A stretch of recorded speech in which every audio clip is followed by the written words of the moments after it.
Assalamualaikum warahmatullahi wabarakatuh. Waalaikumsalam.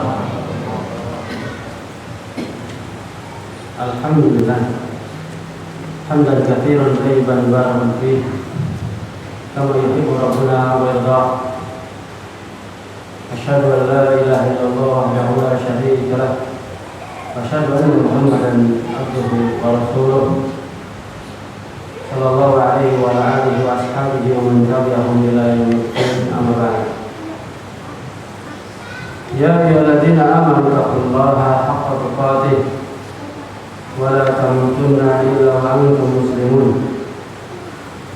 Ya ayyuhan nasu taqu rabbakum alladzi khalaqakum min nafsin wahidah wa khalaqa minha zawjaha wa batha minhuma rijalan katsiran wa nisaa'a wattaqullaha alladzi tasaaluna bihi wal arham innallaha kana 'alaikum raqiba. Ya ayyuhalladzina amanu taqullaha wa qulu qawlan sadida yuslih lakum a'malakum wa yaghfir lakum dhunubakum wa may yuti'illaha wa rasulahu faqad faza fawzan 'azima. Amma ba'd. Ikhwah, asyhadullahu wa iyyakum. Segala puji bagi Allah Subhanahu wa taala di malam yang berbahagia ini dan di tempat yang mulia ini. Allah Subhanahu wa taala memberikan inayah serta rahmat-Nya untuk kita semua, yaitu menjalankan satu kewajiban yang mulia, yaitu menuntut ilmu syar'i yang merupakan kenikmatan yang tidak semua orang mendapatkan hal ini. Wajib bagi kita untuk menjalankan apa yang telah diperintahkan oleh Rasulullah Sallallahu Alaihi Wasallam untuk bersyukur. Salah satunya adalah kita menghadiri majelis ilmu. Salawat serta salam tercurah kepada Nabi besar Muhammad Sallallahu Alaihi Wasallam beserta keluarga beliau, istri-istri beliau, para sahabat beliau dan umatnya yang selalu mengikuti dan membela sunnah-sunnah beliau. Semoga yang hadir termasuk dari bagian yang kita sebutkan berikut ini. Jadi Pak, asyhadullahu wa iyyakum, bahwasanya sebagaimana rezeki manakala benar dituntut, benar kita cari, manakala rezeki tersebut bukan takdir kita, maka tidaklah yang disebut rezeki itu akan datang kepada kita. Yaitu asalkan kita ini mau untuk menempuh sebab, maka Allah Subhanahu wa taala akan memberikan rezeki tersebut. Namun berbeda dengan pertolongan Allah Subhanahu wa taala. Jadi seorang hamba menginginkan dirinya untuk mendapatkan pertolongan dari Allah, yaitu sebab-sebab turunnya pertolongan dari Allah Subhanahu wa taala. Tidak bisa seorang itu berpangku tangan, tidak bisa seseorang itu badan santai untuk mendapatkan pertolongan dari Allah Subhanahu wa taala. Sebagaimana Allah Subhanahu wa taala, inna lil muttaqina mafaza, sesungguhnya orang-orang muttaqin itu adalah orang-orang yang beruntung. Apakah keberuntungan itu didapatkan dengan cara gratis? Tentu kita jawab tidak. Orang yang bertakwa itu ialah orang yang beriman, buahnya dari iman. Makanya Al-Barhu Al-Faslu Tsani di dalam kitab ini dijelaskan bahwasanya di pasal kedua ada penjelasan asbabul ma'inatu ala talabil ilmi.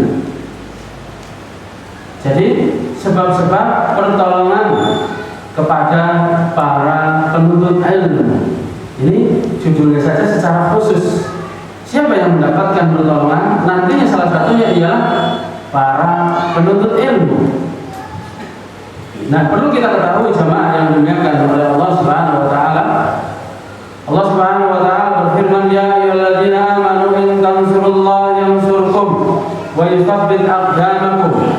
Wahai orang-orang yang beriman, tolonglah agama Allah Subhanahu wa taala, pasti Allah Subhanahu wa taala akan menolong kalian dan akan menetapkan kedudukan kedudukan kalian, jabatan kalian, apapun yang kalian kerjakan, Allah akan menjaganya.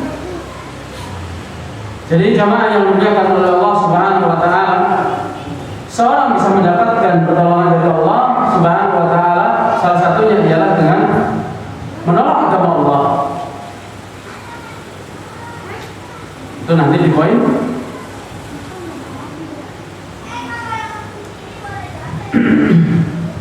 dua atau tiga. Di sini dijelaskan bahwasanya seorang mendapatkan pertolongan Allah Subhanahu wa taala yaitu dengan ketakwaan dia kepada Allah.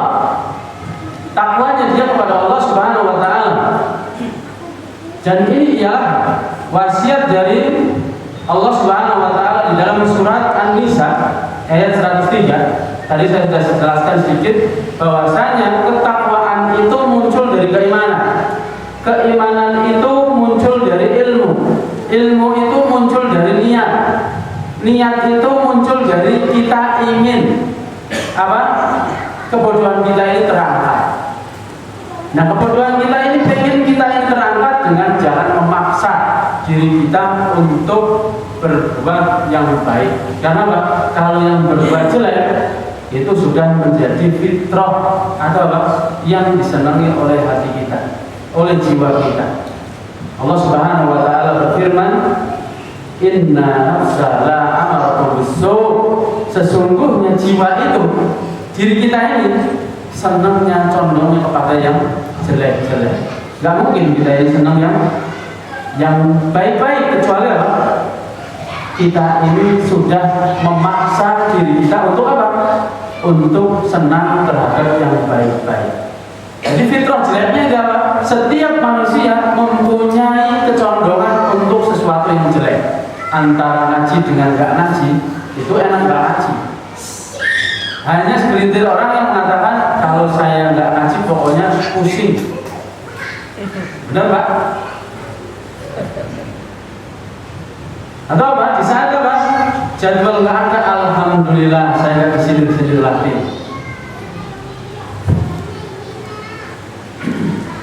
Jadi yang pertama, seorang itu mendapatkan pertolongan dari Allah Subhanahu wa taala ialah karena takwa. Walaupun kita di al-maghfirah, insyaallah jadi orang yang bertakwa. Walaupun maksudnya bukan at-taqwa. Wa hiya wasiyatullahi lil awwalina wal akhirina min ibadihi. Jadi ketakwaan ini ialah wasiat yang datang dari Allah Subhanahu wa taala bagi orang-orang yang pertama ataupun yang terakhir nantinya hidup di zaman akhir. Sama Allah Subhanahu wa taala berfirman di dalam surat An-Nisa ayat 131. Qala Allah taala wa laqad wasayna alladziina utul kitaba min qablikum wa iyyakum anittaqullaha.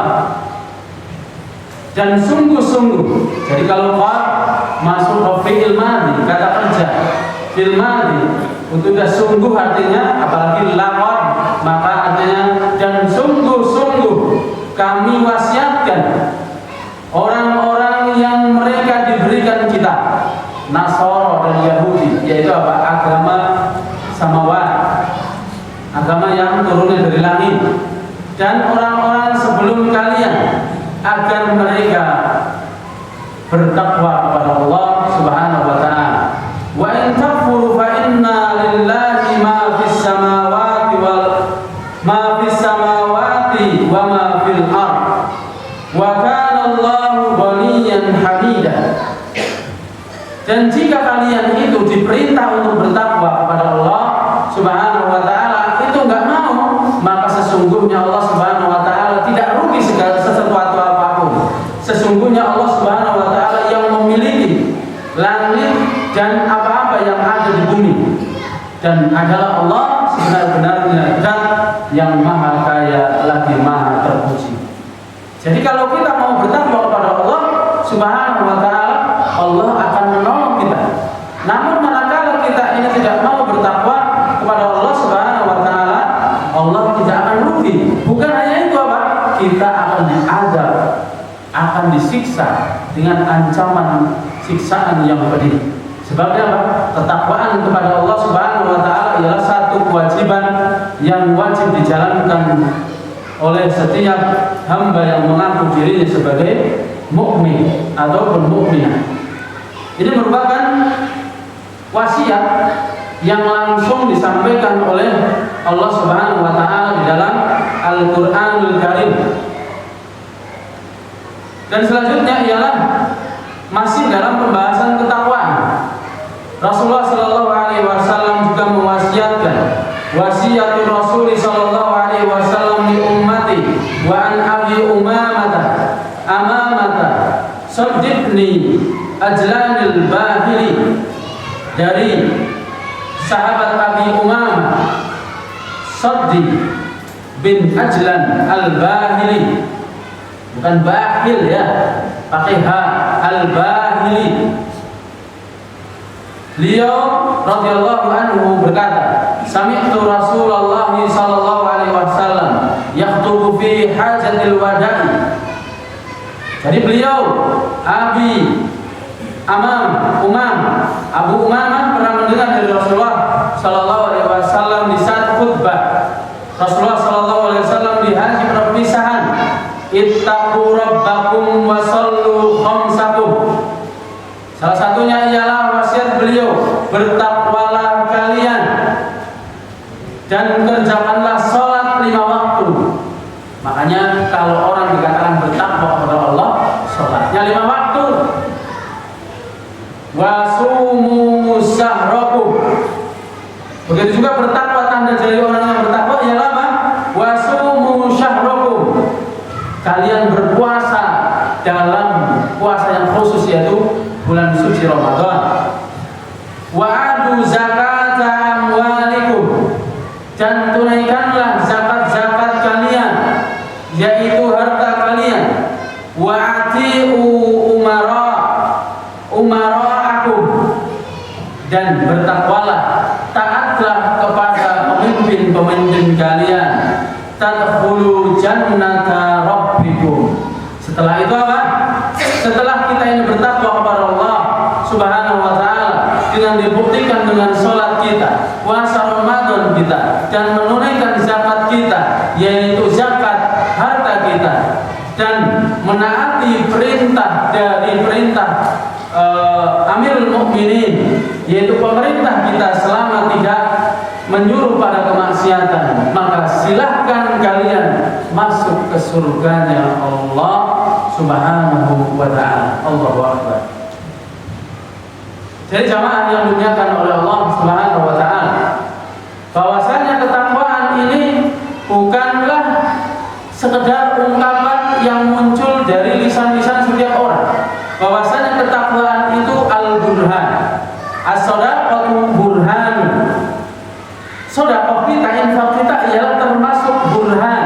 Apa itu burhan? Bukti dari ketakwaan. Makanya manakala seorang dikatakan apa? Itu masya Allah, seorang itu seorang yang muttaqin, tapi apa? Sedekahnya susah sampai dioprak-oprak. Berarti apa?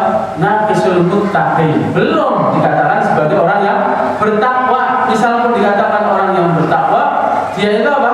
Orang yang masih kurang atau minim ketakwaan kepada Allah Subhanahu wa ta'ala. Jadi seorang dikatakan sholatnya benar manakala dia itu mau puasa Ramadan. Di saat puasanya Ramadannya itu benar kalau dia mau menunaikan zakat hartanya, zakat malnya. Begitu juga zakat malnya itu benar manakala dia itu mentaati pemerintahnya. Setelah itu apa? Silakan kalian masuk surganya Allah kalian. Subhanallah. Jadi jamaah yang dimuliakan oleh Allah Subhanahu wa ta'ala, itu poin pertama, seorang mendapatkan pertolongan datangnya dari Allah Subhanahu wa ta'ala. Lalu muncul di benak kita, apa itu takwa? Apakah yang disampaikan di luar sana atau yang sering kita dengar bahwasanya takwa itu ialah apa? Menjalankan seluruh perintah Allah dengan apa? Dengan sebenar-benarnya dan menjauhi larangannya dengan sebenar-benarnya juga. Betul? Enggak betul. Karena apa? Itu sekedar ungkapan. Tadi saya sampaikan, takwa itu bukan sekedar ungkapan. Coba menjalankan seluruh perintah Allah, pernah kita? Nah, ini udah batal di situ, Pak. Udah batal. Menjauhi larangan-larangan Allah, udah pernah? Dalam sehari pernah? Nah, makanya yang benar ialah makna takwa. Nah, yang ini benar. Kita luruskan. Makna takwa ialah an yaj'alal abdu bainahu wa baina ma yakhafu wiqayatan taqihi minhu. Ini makna takwa. Apa itu? Seorang hamba menjadikan dirinya dan antara dirinya kepada Allah Subhanahu wa taala itu punya ikatan rasa takut, yaitu apa? Untuk melakukan kemaksiatan. Rasa takut di mana Allah Subhanahu wa taala tidak memberikan pertolongannya kepada diri kita. Itu ketakwaan. Jadi apa? Kita punya ikatan.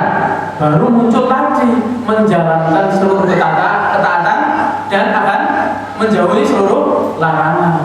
Jadi kita punya ikatan dulu kepada Allah Subhanahu wa taala, wiqayah, penjagaan, ikatan, sehingga muncul seperti itu. Enggak mungkin akan muncul kecuali seorang punya ikatan. Kenapa orang yang jauh di sana kok pengen ketemu, pengen ditelepon, pengen ngobrol, punya ikatan, kangen. Nah, seorang dikatakan bertakwa kepada Allah Subhanahu wa taala, yaitu apa? Wa rajulun qalbuhu mu'allaqun fil masajid.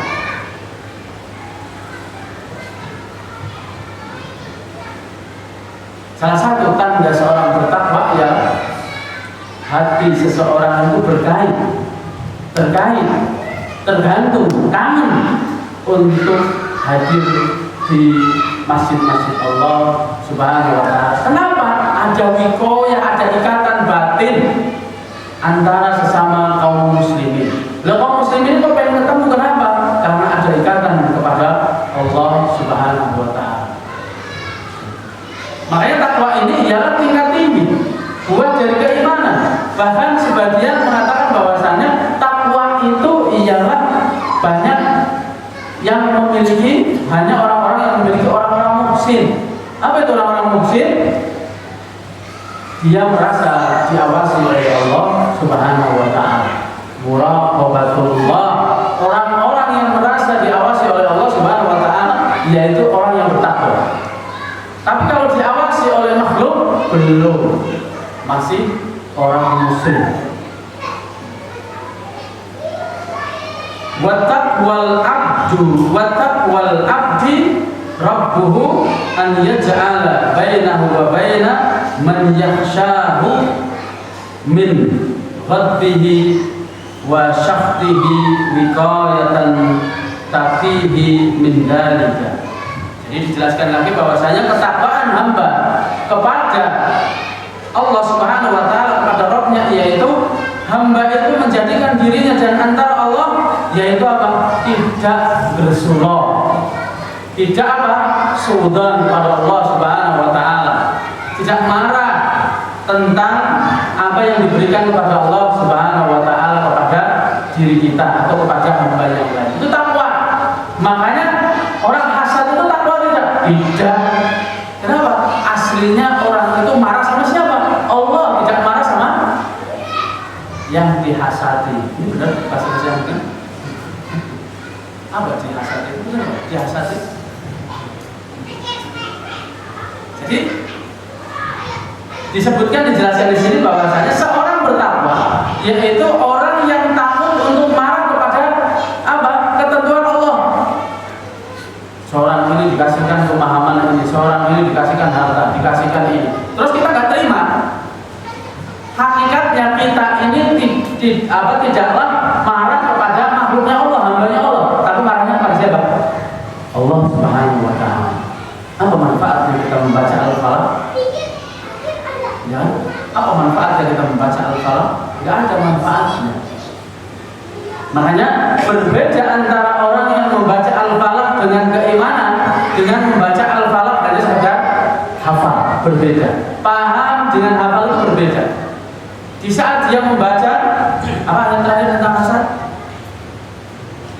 dibaca dari depan tahu kan? Kalau dari belakang langsung tuh lah.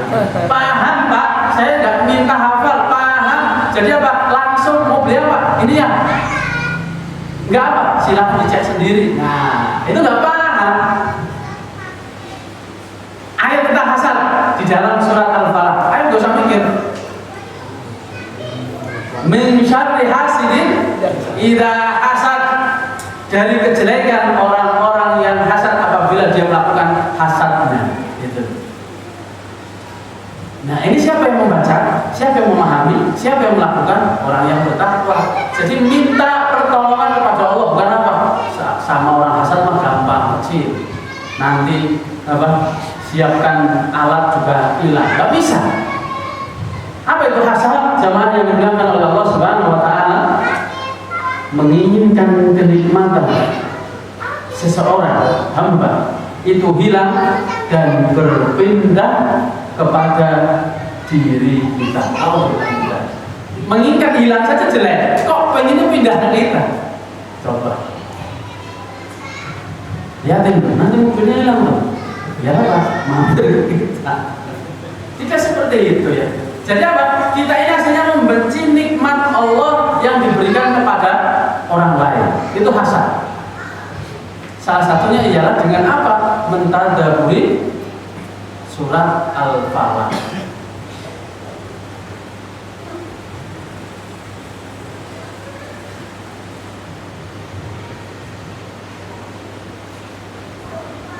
Jadi seorang yang datang bertakwa kepada Allah Subhanahu wa taala, ya dia takut untuk seudar kepada Allah. Kenapa kok diberikan ke sana ya Allah? Kenapa bukan saya? Kenapa bukan saya? Nah, sering kita bilang, ya Allah, saya itu sudah sholat, saya itu sudah saum, sudah ini, kok saya belum diberikan? Salah saya apa? Salah saya apa?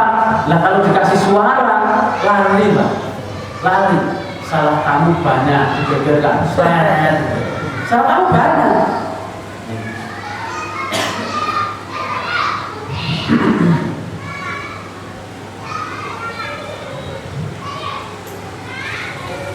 Wa'lam anna taqwa ahyana tatakarranu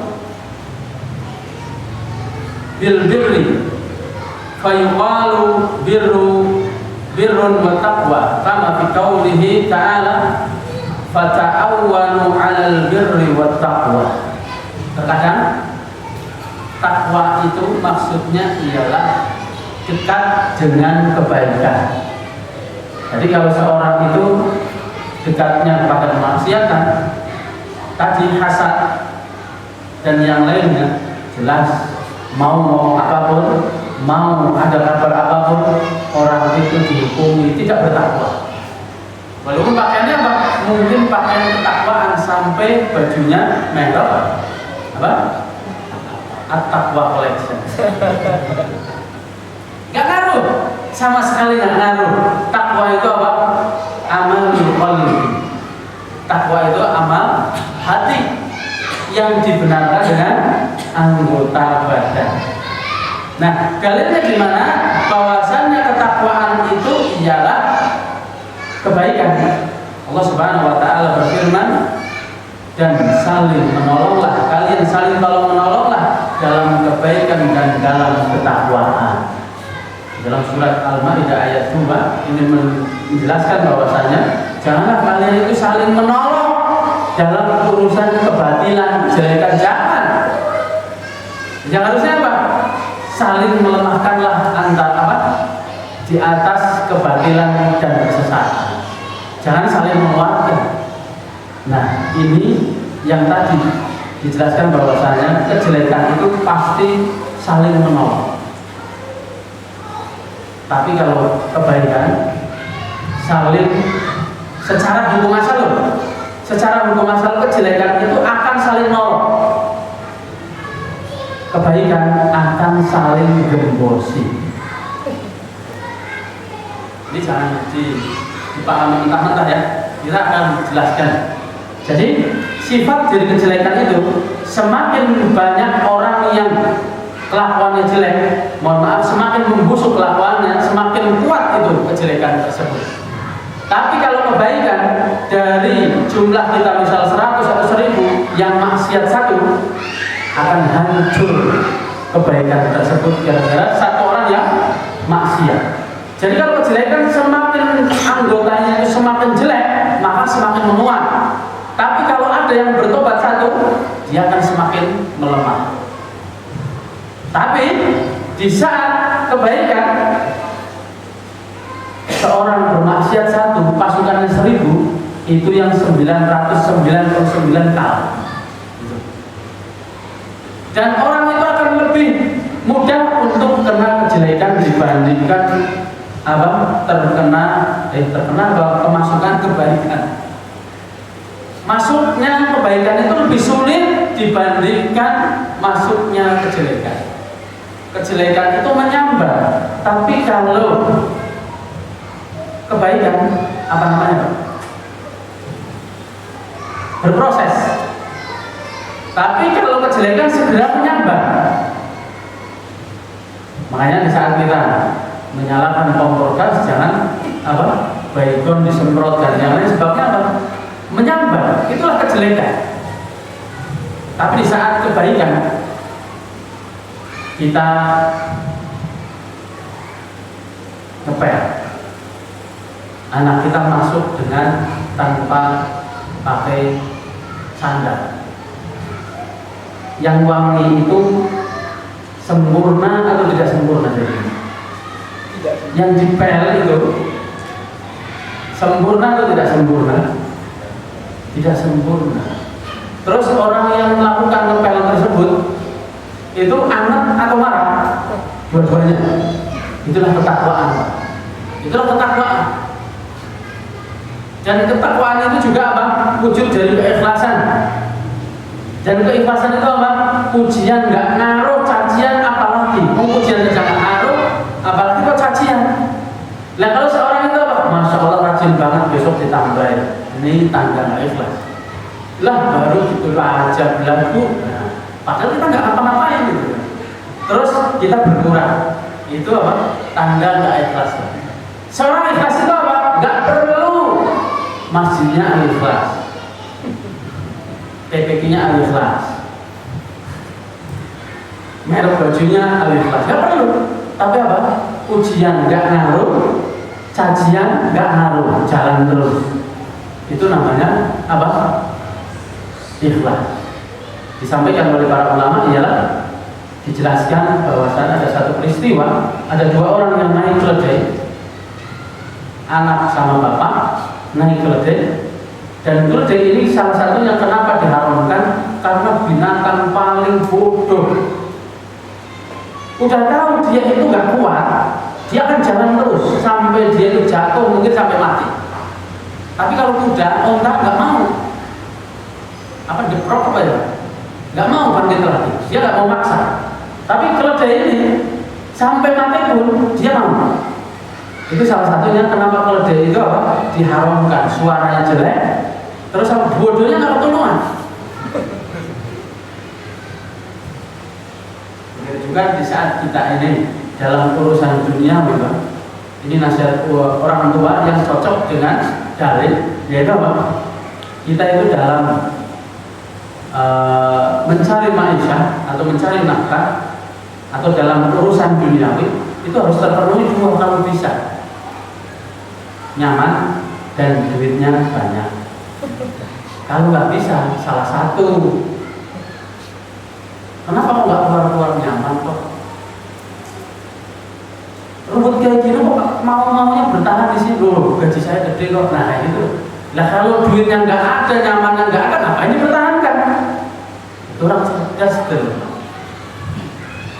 Jadi harus minimal satu, syukur-syukur dua, dan nyaman duitnya banyak Pak.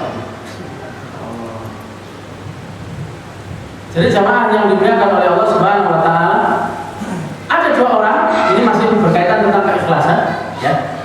Yaitu ada dua orang, bapak sama anak, jalan pakai keledainya. Terus ada orang ngomong, orang kalau nggak kasihan keledai kecil kayak gitu kok dinaikin berdua. Ini awal satu, Terus apa? Bapaknya dengar. Nah, itu tadi ada orang ngomong bahwasanya kita ini kerja sama keledai ini. Bapak turun ya. Oh ya Pak, kasihan ini. Pengaruh berarti kan? Pengaruh. Terus apa? Setelah jalan lagi ada yang ngomong lagi. Oh dasar anak durhaka, anaknya naik malah bapaknya suruh nonton keledai. Lah anaknya dengar. Pak, gantian Pak. Tadi ada orang ngomong saya itu dikatakan durhaka sebabnya bapak itu nonton keledai. Dan bapak naik. Nah, terus yang nonton anak. Udah seorang tua nggak tahu diri, anak disiksa, diperbudak, bapaknya malah naik keledai. Terus apa? Setelah itu apa? Ya turun aja semuanya Pak. Terus sampai dikatakan, oh orang nggak waras bawa keledai kok malah nggak dinaikin, sampai digendong tetap di. Nah, itu coba Pak. Kalau kita gubris ucapan orang lain, padahal itu yang bukan orang lain yang beli, bukan orang yang nyicil, ngapain capek? Ini caranya itu jelek, biarin jelek. Yang penting nggak bawa kredit.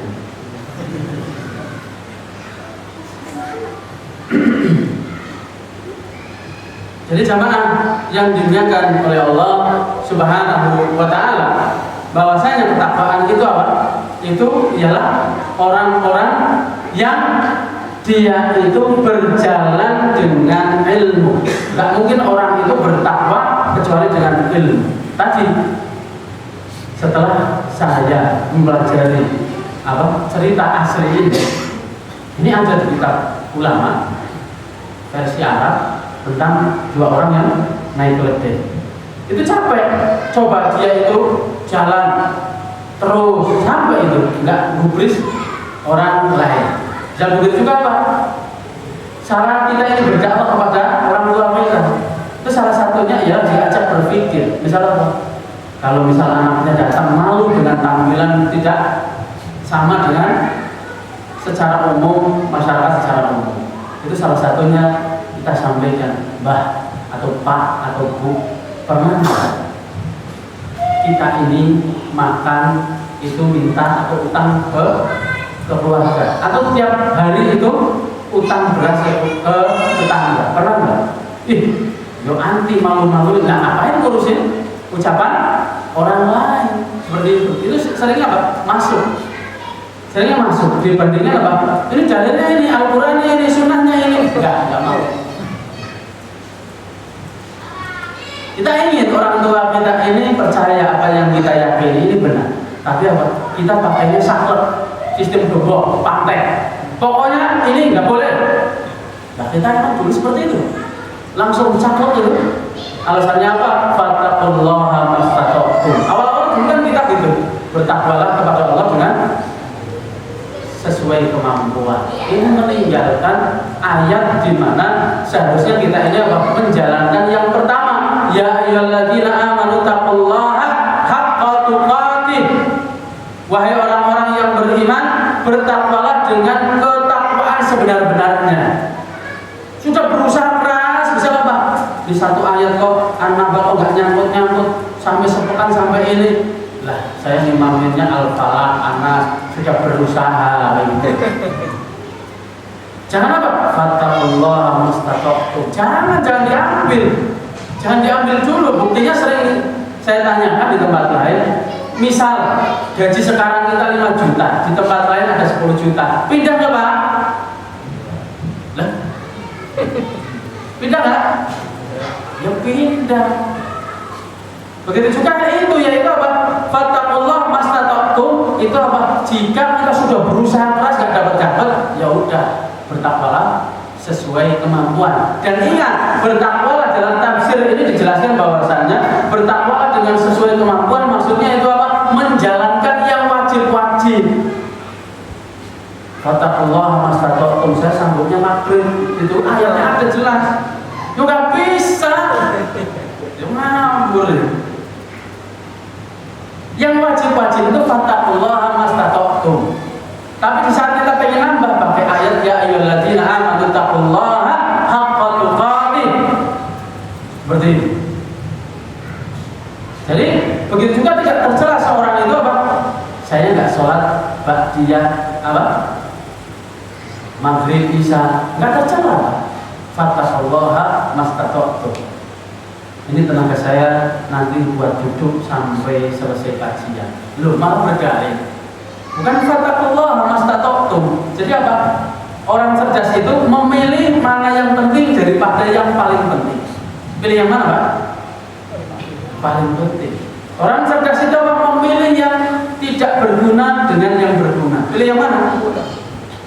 Hah? Yang berguna. Yang penting dengan yang paling penting. Yang penting dengan yang paling penting dan sangat-sangat paling penting. Pilih mana? Nah, ini penting ini. Ada yang paling penting nggak? Ada sih. Ada yang paling penting nggak? Ada. Ya udah pilih nomor 3. Jangan pilih nomor 1. Begitu juga apa? Mohon maaf, saya ada tamu. Nah, misalnya seperti ini. Tamu ini siapa? Sopo, saha, apalagi mana? Artinya sama-sama. Tamunya bayar utang atau mau utang? Itu yang pertama kita tahu. Bayar utang saja, Pak. Nanti dulu, ini ada urusan sangat penting.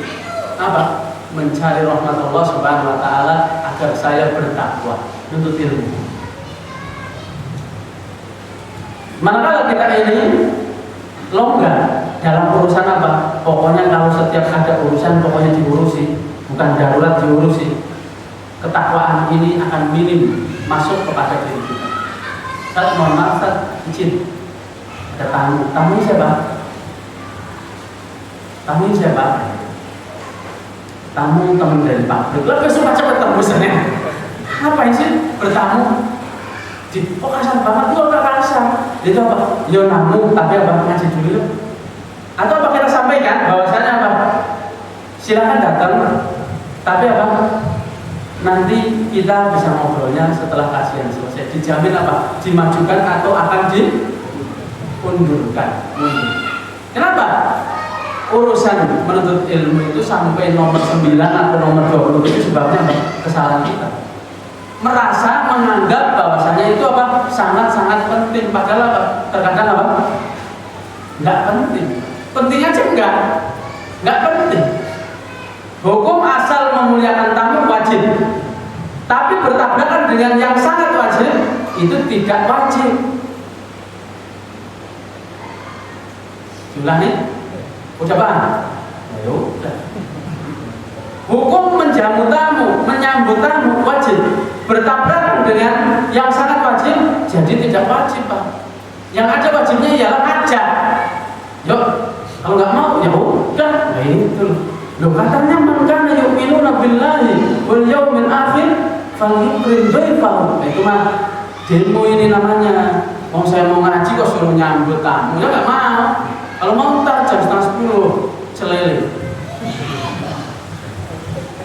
Ini ya ikhwan sallallahu alaihi wasallam, bagaimana kita akan mendapatkan ketakwaan? Milih saja nggak tahu. Milih saja nggak tahu. Sampai ikhwan, manakala orang tua kita sendiri, coba. Orang tua datang dari kampung, misal jam 9 pagi. Ada yang izin dari pabrik jemput ke terminal, atau nyuruh saudaranya suruh jemput.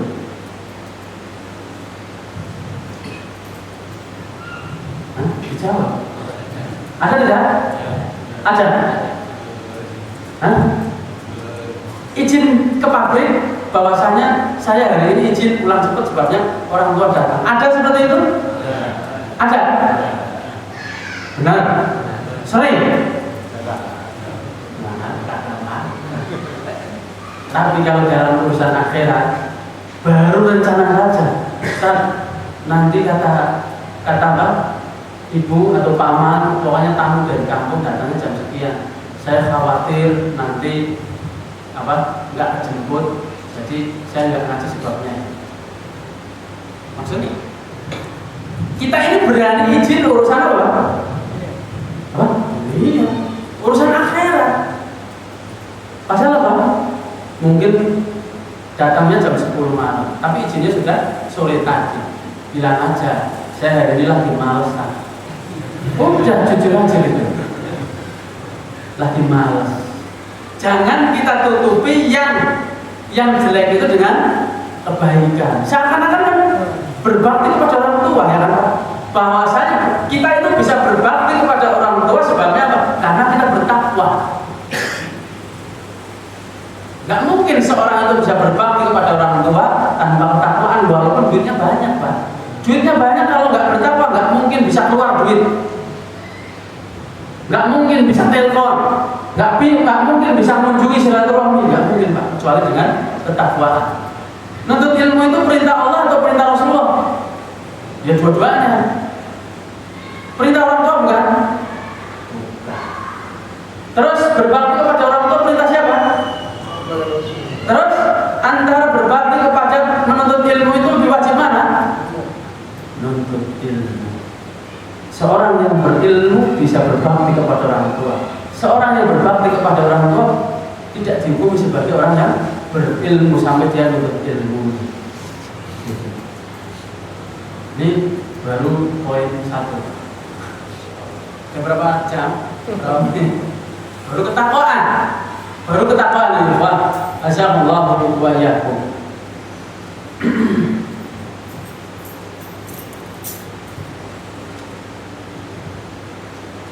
Dan manakala nih lagi masih berkaitan dengan orang tua, di saat orang tua kita ini ada berkunjung ke kita ditahan untuk kerja atau disuruh kerja? Hah? Disuruh kerja. Ngaku? Kenapa, Pak?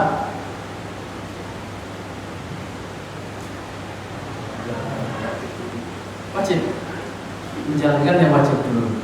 Tapi saat ini ada orang tua kita, terus kebenaran ada majelis ilmu, terus apa? Orang tua mengatakan besok lagi juga ada. Kan berbakti kepada Allah. Fattaqullaha mastata'tum. Dalilnya seperti itu? La, tsumma kalla. Itulah Pak. Asyhadullahu wa iyyakum. Di saat kerja itu apa? Kok udah jam segini kok masih tidur-tiduran? Kan saya pengen berbakti kepada orang tua. Udah nanti aja nanti sore atau nanti malam. Berarti itu pasti orang tuanya apa? Saya takut kamu itu apa? Nanti bisa kena SP atau apa? Bisa jadi PS. Tapi di saat ngaji, dah besok lagi juga ada. Kayak umurnya masih ada, Pak. Kok seperti itu ngakunya apa bertakwa? Kok seperti itu ngakunya pengen apa? Masuk surga? Surga yang sebelah mana? Lah kok enak banget seperti itu?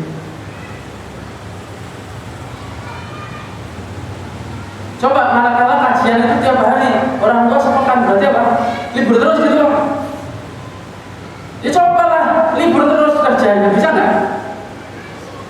Nggak ada yang berani. Padahal orang yang bertakwa itu dijamin apa?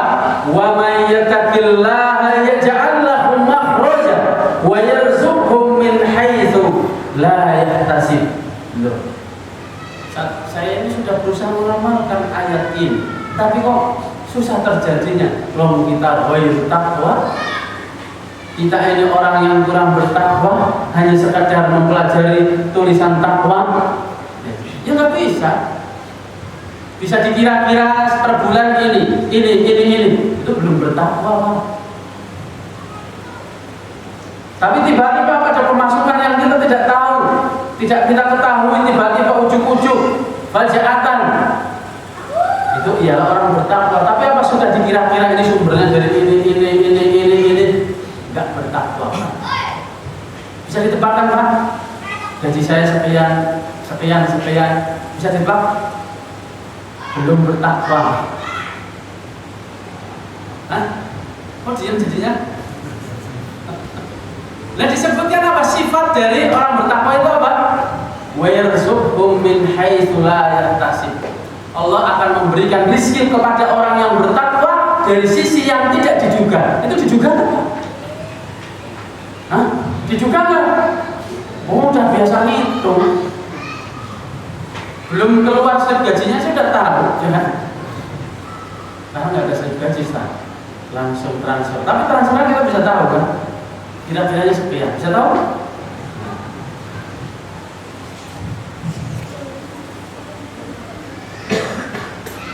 Makanya nggak perlu kita ini merencanakan saya mau bisnis ini, bisnis itu. Cukup kita mencari ketakwaan kepada Allah Subhanahu wa Ta'ala, baru rencana saja udah indah. Kalau nggak percaya, yang berjiwa bisnis, dagang dan yang lainnya, baru rencana, saya rencana mau buka ini. Ya udah saya pesan satu, nanti disebarkan pesan satu belum buka. Karena kita hitung-hitungannya matematika, hitung-hitungan duniawi, buka sampai promosi besar-besaran kok masih sepi. Sebabnya apa? Kurang bertakwa.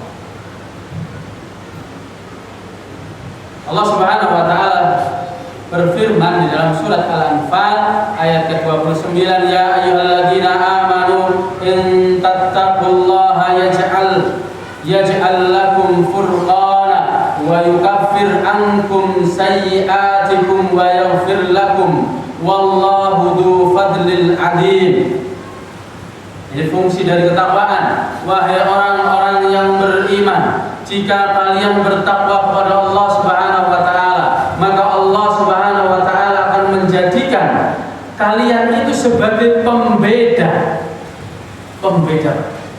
Furqana dalam bahasa Arab itu nakiro. Nakiro itu mencakup umum. Orang yang bertakwa itu akan membedakan, bisa membedakan mana yang hak, mana yang batil, mana yang baik, mana yang tidak. Itu orang bertakwa. Terus apa? Dengan ketakwaan itu Allah Subhanahu wa Ta'ala akan mengampuni kesalahan-kesalahan kalian, kejelekan-kejelekan, menghapuskan kejelekan-kejelekan kalian dan mengampuni dosa-dosa kalian. Wallahu dzu fadlil 'adzim. Dan Allah Subhanahu wa Ta'ala ialah zat yang maha mulia lagi maha agung. Insyaallah dengan ketakwaan ini kuat. Masyaallah wa iya. Lalu disampaikan oleh beliau, apa maksud yaj'al lakum furqana? Ay yaj'alu lakum ma tufarriquna bihi bainal haqqi wal batil. Itu tadi sudah saya jelaskan, yaitu apa? Seorang yang bertakwa itu bisa mengetahui mana yang benar, mana yang salah. Wa bainad dharri wan nafi, mana yang memudaratkan, mana yang memberikan manfaat. Wa hadza yadkhulu fihi al-ilmu bihaitsu yaftahu Allahu 'alal insani minal 'ulumi ma la yaftahu li ghairihi. Begitu juga inilah termasuk ilmu. Jadi seorang itu mendapatkan ilmu, salah satunya sebabnya bertakwa kepada Allah Subhanahu wa Ta'ala. Tingkatan seorang dapat ilmu itu menunjukkan seorang itu tingkat takwanya berbeda. Dan dalam Al-Mujadalah dijelaskan apa? Yarfa'illahu alladzina amanu minkum walladzina utul ilma darajat. Bahwasanya antara yang beriman dengan yang berilmu itu dipisah. Orang yang beriman itu belum tentu berilmu, tapi kalau orang yang berilmu pasti beriman. Makanya di sini disebutkan bahwasanya jika kalian itu bertakwa, maka kalian itu akan menjadi pembeda, furqan, dan menghapuskan kesalahan-kesalahan kalian. Nah, begitu juga jamaah yang dimuliakan oleh Allah Subhanahu wa Ta'ala. Sedikit disampaikan oleh Syekh Profesor Dr. Sa'ad bin Nasir bin Abdul Aziz As-Sadri hafizallahu ta'ala. Jadi apa? Seorang yang bertakwa itu akan dikuatkan, akan dimudahkan oleh Allah Subhanahu wa Ta'ala melihat mana yang benar, mana yang salah, mudah untuk bersikap di saat terjadi fitnah. Siapa orang terombang-ambing? Orang-orang yang kurang ketakwaannya. Yang benar yang mana ya? Yang benar yang mana ya? Nah, itu salah satu nasihat beliau tadi pagi di poin terakhir bab masalah fitnah. Jadi apa? Manakala terjadi fitnah, seorang itu apa? Wajib pulang ke rumah, dipatahkan pedangnya, ganti pedang kayu. Ini kiasan saja, Pak. Terus apa? Suruh diam berdiri, apa? Berdiam diri, tidak salah itu. Salah. Yang benar ialah apa? Di saat terjadi fitnah, kita berdiam diri, suruh mencari mana yang benar, mana yang batil. Setelah tahu, kita wajib membela kebenaran dan menyalahkan kebatilan. Nggak boleh apa? Saya bersikap tengah-tengah. Ini kalau ditafsirkan aslinya apa? Saya cari selamat, bukan tengah-tengah. Paham? Apalagi apa? Sudah wajib, sudah jelas mana yang hak, mana yang batil. Ucapin apa? Saya tengah-tengah. Bohong, kadap, bohong. Itu apa? Cari selamat, cari untung duniawi. Benar apa salah? Salah apa benar? Benar apa salah? Benar. Benar apa salah? Apa? Seperti yang disampaikan orang-orang Khawarij di saat berdalil satu ayat yang dikatakan sama mereka, sama Ali bin Abi Thalib, apa? Kalimatul haqqi yuradul batil. Kalimatnya benar, tapi yang dimaksudkan ialah kebatilan, Pak. Tapi apa? Tadi saya bersikap tengah-tengah. Kan bagus, Pak? Ya kan? Saya itu netral. Tapi apa? Kalimatnya hak, tapi yang dimaksudkan batin. Apa? Cari selamat sendiri.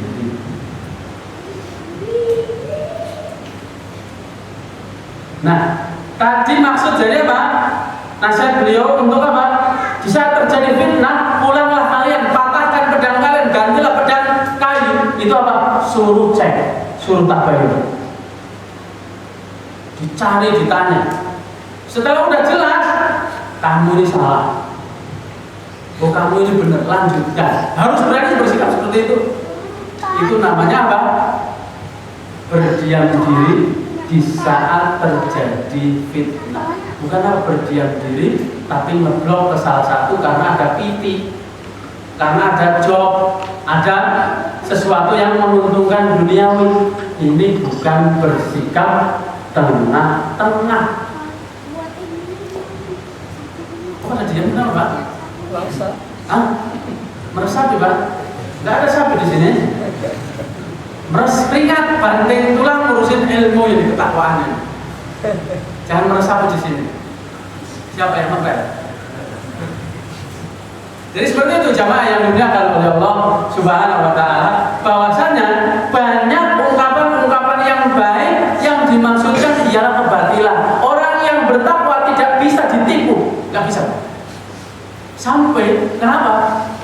Pak, hati-hati jangan bergaul sama orang ini. Pak, jangan suudzon. Apalagi Pak Ustaz, jangan suudzon. Beda, Pak.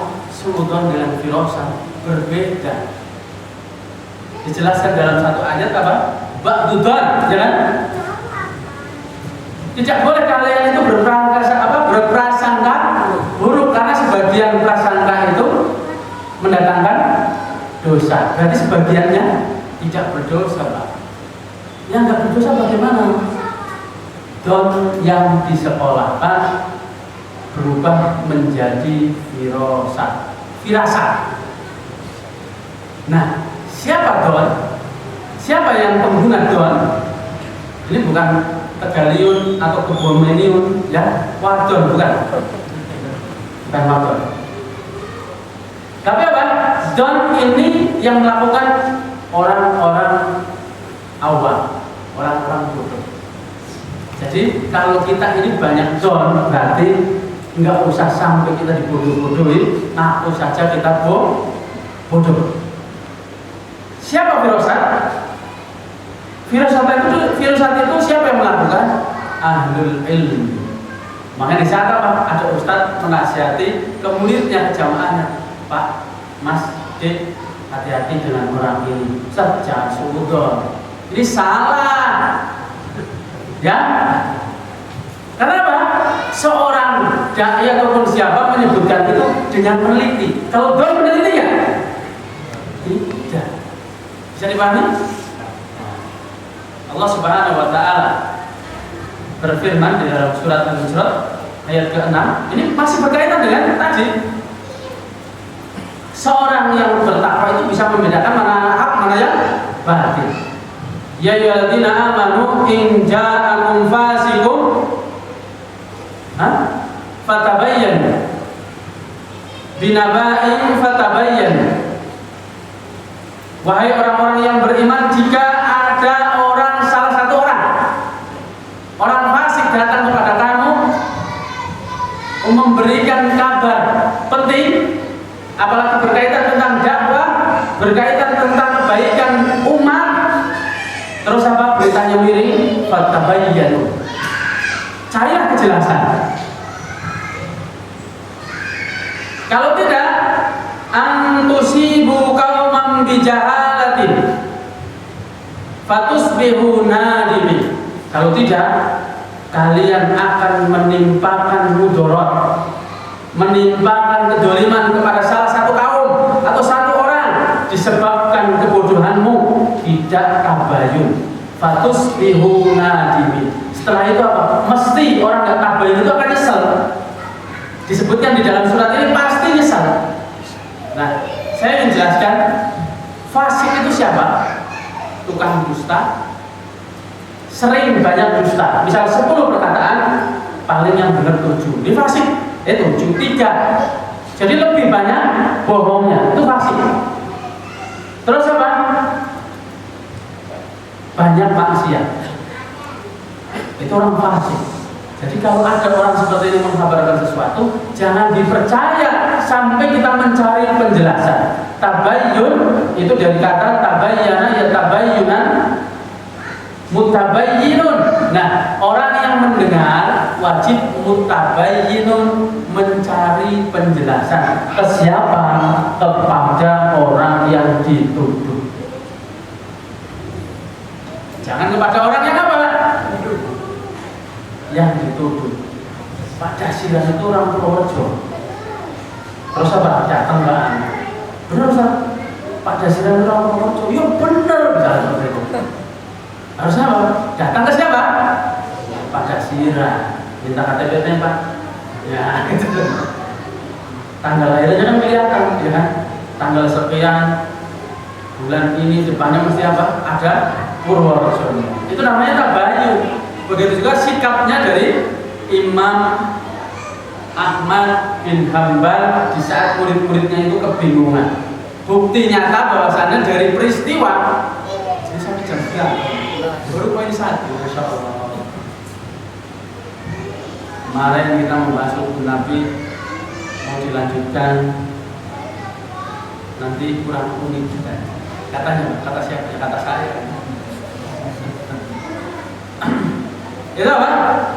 Di saat Imam Syafi'i datang ke Imam Ahmad bin Hanbal, ini lihat akhlak dari Imam Syafi'i dan akhlak dari Imam Ahmad dan akhlak muridnya Imam Ahmad.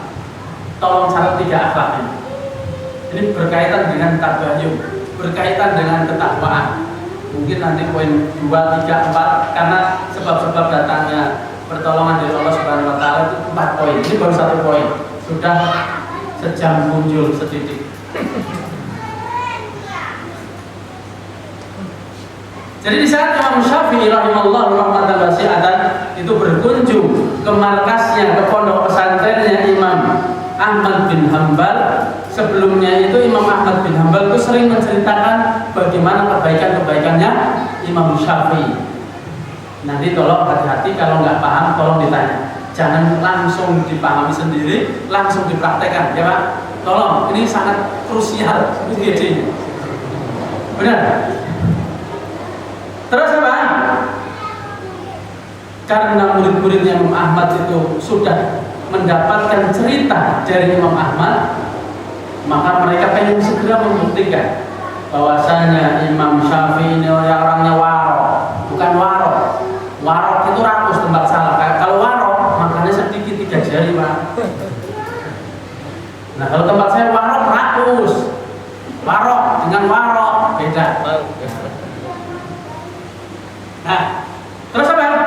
saat disuguhkan berbagai makanan itu hampir keseluruhannya dimakan. Ini bagi murid-murid Imam Ahmad ini cacat. Tapi mereka berapa? Nggak pernah mengucapin gimana sih Imam Syafi'i itu kayak gini. Nggak pernah di antara mereka itu sama-sama murid itu ngobrol apa sambil cuci piring. Ini bekasnya Imam Syafi'i tadi makannya kan warok. Enggak, mereka bingung tapi ditahan. Itu satu akhlak menuntut ilmu, Pak. Ini dicatat tuh. Benar apa? Di saat kita bingung itu apa? Jangan apa? Ini kan harusnya ini, jangan dilakukan. Jangan dilakukan.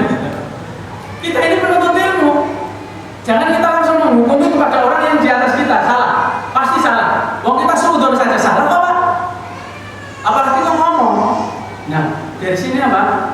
Suudon itu dipunyai ialah banyak dari orang-orang awam, orang-orang bodoh. Tapi beragam yang muridnya Imam Ahmad itu apa? Tidak ngobrol sesama, sesama murid. Ini gimana sih Imam Syafi'i? Ditahan masing-masing, bingung tapi ditahan masing-masing. Terus apa? Masuk ke malam hari, disediakan air untuk berwudu atau yang lain. Terus apa? Diintip, pasang CCTV. Nggak tahunya pakai mata mereka. Diintip. Nggak tahunya Pak, Imam Syafi'i cuma bengong. Sampai sepertiga malam itu dari pada Isya sampai ini bengong. Ustaz model apa itu bengong kayak gitu? Nah, ya kan sultan Pak. Gitu. Misalnya Pak, contoh gampang saja, ada seorang yang mengajarkan ilmu makan di warung dan yang lain sebelahnya perempuan. Coba Ustaz model apa itu? Makan kok sebelahnya perempuan bukan makrom. Berarti sultan itu dimiliki siapa? Orang awam, orang bodoh. Di saat kita ini banyak sultan berarti kita masih bodoh. Walaupun kita tidak dikatakan bodoh, kan udah bodoh ya. Terus yang terakhir ialah ini yang membuat cacat luar biasa bagi mereka. Gitu Pak, Imam Syafi'i masuk masjid sholat subuh tidak mengambil air wudhu. Bukan tanpa wudhu, tapi tidak mengambil air wudhu. 3 air besar. Terus apa? Habis subuh, ya nggak tahu ada kultum atau enggak, pokoknya zaman itu habis subuh. Terus apa? Bertanya kepada, nah ini kesalahannya ini di sini. Jadi apa? Imam Syafi'i-nya ada di situ, Imam Ahmad ada di situ, murid-muridnya Imam Ahmad ini datangnya ke gurunya. Ya Imam, kata antum, ya biasa nih, ya jelas tuh. Kata antum Imam Syafi'i seperti ini. Oh nggak terbukti. Nah Imam Ahmad apa? Tidak menjawab. Nih, kalau ada orang yang tabayun salah, dianterin kepada yang dituduh, yang disuudoni. Imam Ahmad apa? Yuk tanya barang-barang itu Imam Syafi'i, yuk orangnya ada di sini. Yuk dianterin, ayo tanya aja, silakan bertanya. Tolong diulangi sebelum lanjutkan. Tolong diulangi. Akhlak seorang penuntut ilmu. Jadi Pak Dasiran atau siapa silakan. Silakan. Bingung. Iya.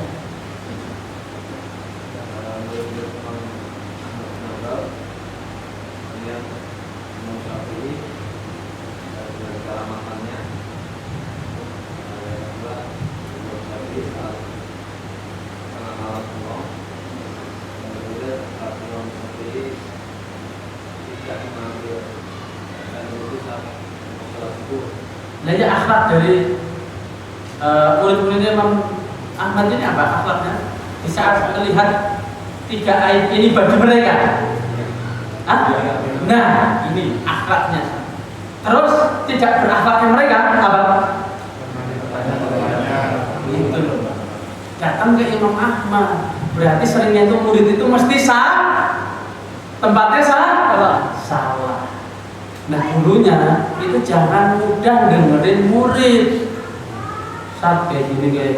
Yang benar kamu kalau ngomong gitu. Walaupun apa? Gurunya cari tahu.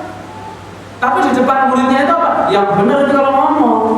Itu jangan. Ya gitu. Nanti saya yang ngadepin. Ya semakin jumawa. Tuh guru saya tuh lihat. Lalu gua banget tuh guru saya.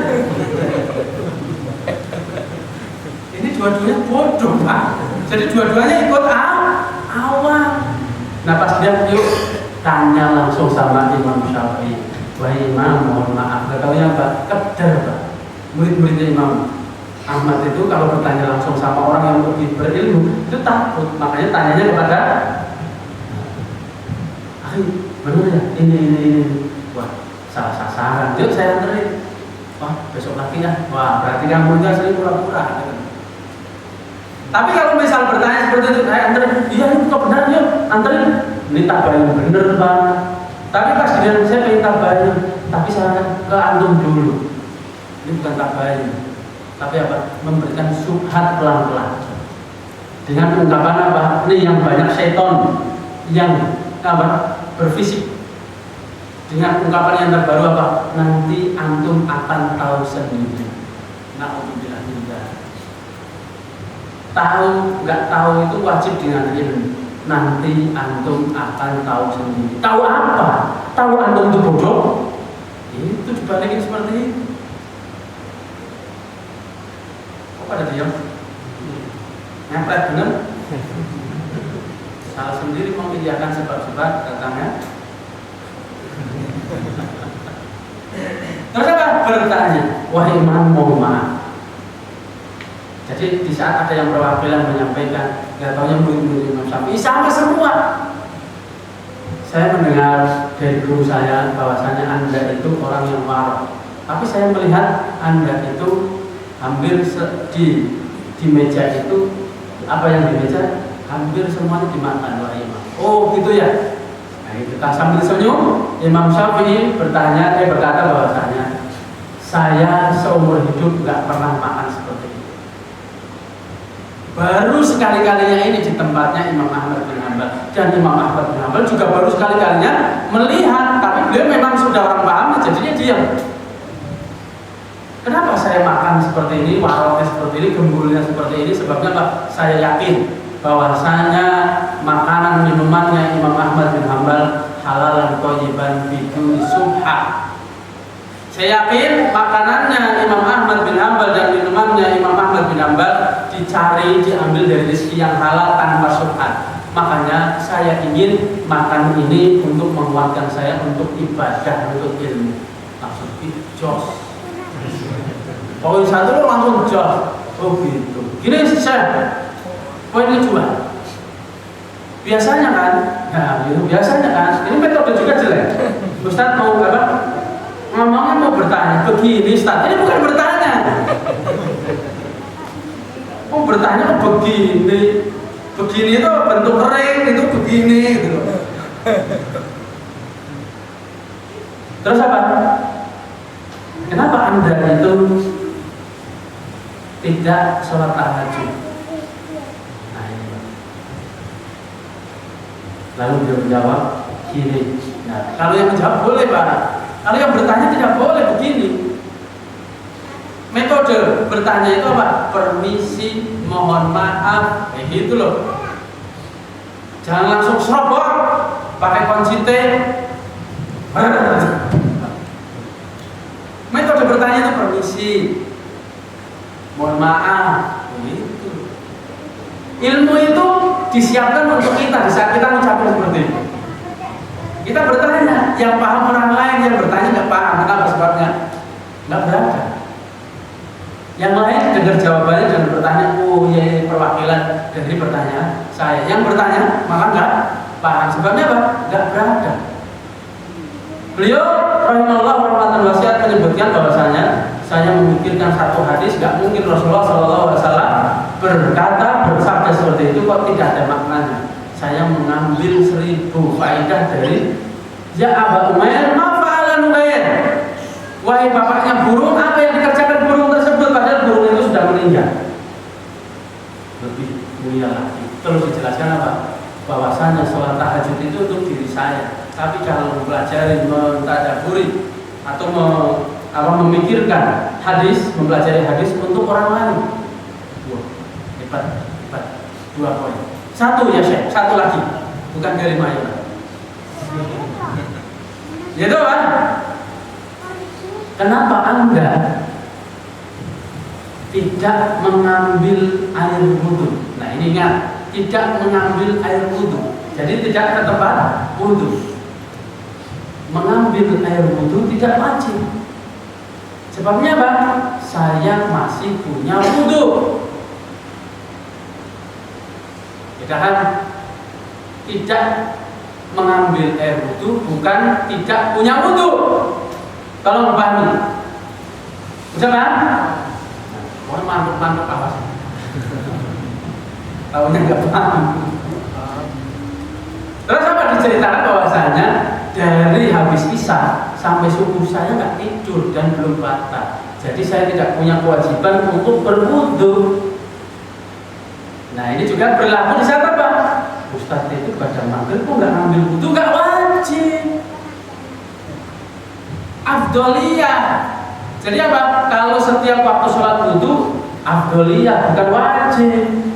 Ini mau isya wudhu. Padahal apa? Kita masih punya wudhu. Itu seperti itu. Pas bila dijelaskan, masya Allah, ya Imam Ahmad, guru antum pokoknya top mari top, nggak ada dua.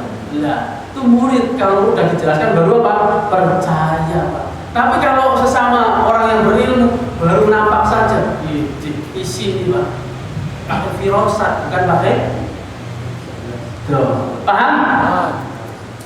Don itu punyanya siapa? Orang bodoh, orang awam. Firasat itu punya siapa?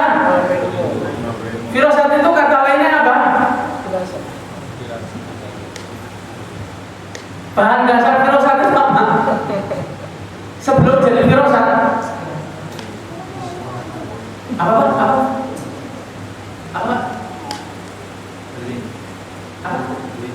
Jangan pergi jauh ke sana. Apa? Don apa Pak? Don nah, gitu loh. Itu. Nah, don yang sudah disekolahkan ganti nama firasat. Don yang tidak disekolahkan itu masih don. Itu loh. Paham? Baru poin kedua, sebab-sebab pertolongan datang dari Allah Subhanahu wa taala, al-mustabiratu wal istimrari ala talabil ilmi. Nah ini seorang menginginkan agar dirinya itu ditolong oleh Allah Subhanahu wa taala, senantiasa ditolong oleh Allah Subhanahu wa taala, sata'ayyanu ala talabil talibil ilmi an yabtalul juhda fi idrakil ilmi wa sabri alaihi. Jadi apa? Terus menerus nuntut ilmu ini menjadi apa? Urusan yang pokok bukan sambilan. Kenapa? Pertolongan Allah itu jauh. Karena kita nuntut ilmunya sambilan. Enggak mau nomor one. Nomor wahid. Iya, nomor one. Padahal apa? Rasulullah Shallallahu Alaihi Wasallam bersabda, "Man salama tariqan yaltamisu bihi ilman, sahhalallahu lahu tariqan ilal jannah." Barang siapa yang menempuh satu jalan demi untuk mencari ilmu, Allah Subhanahu Wa Taala akan memudahkan jalannya menuju surga. Kalau surga aja dipermudah, apalagi urusan dunia. Kenapa urusan dunia kita susah? Sebabnya apa? Karena ilmu ini dianggap pengganggu. Nah, contoh apa? Lagi jualan rame-rame, apa? Ya ada, pengganggu. Itu loh. Harusnya apa? Alhamdulillah ada, ya ada. Nah kita jawab yang ke, ya harusnya apa? Alhamdulillah ada, ya ada. Sebabnya apa? Ini ucapan dari orang yang menuntut ilmu sambilan rutinitas, bukan saja apa makanan pokok. Saya nggak makan nggak apa-apa, yang penting untuk ilmu. Kan ada ungkapan, saya nggak merokok, saya nggak makan nggak apa-apa, yang penting enggak. Itu ganti ilmu gitu loh. Kenyang. Dan saya membuktikan kalau Sabtu Ahad sering sarapan itu sampai jam 11. Bukan sarapan namanya, Mbak.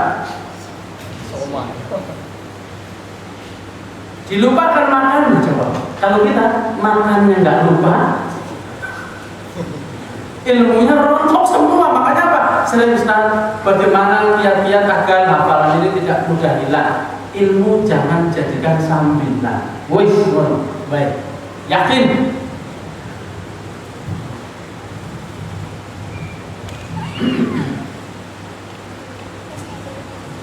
Ini waktunya ini cepetan.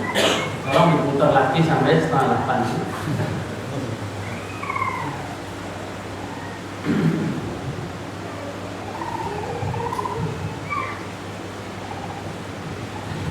Yang ketiga, seorang mendapatkan pertolongan Allah Subhanahu wa taala yaitu mempersiapkan bekal. Jadi apa? Membuat niat urusannya itu mau beli sesuatu atau mengerjakan sesuatu, niatkan untuk akhirat. Silahkan mau diringkas apapun, silahkan di nomor 3 ini seperti itu. Jadi apa? Seluruh aktivitas kita atau barang kita yang mau kita beli atau yang sudah dibeli itu diniatkan untuk akhirat kita. Itu akan menjadi sebab kita akan ditolong sama Allah. Kenapa Anda itu kok beli mobil?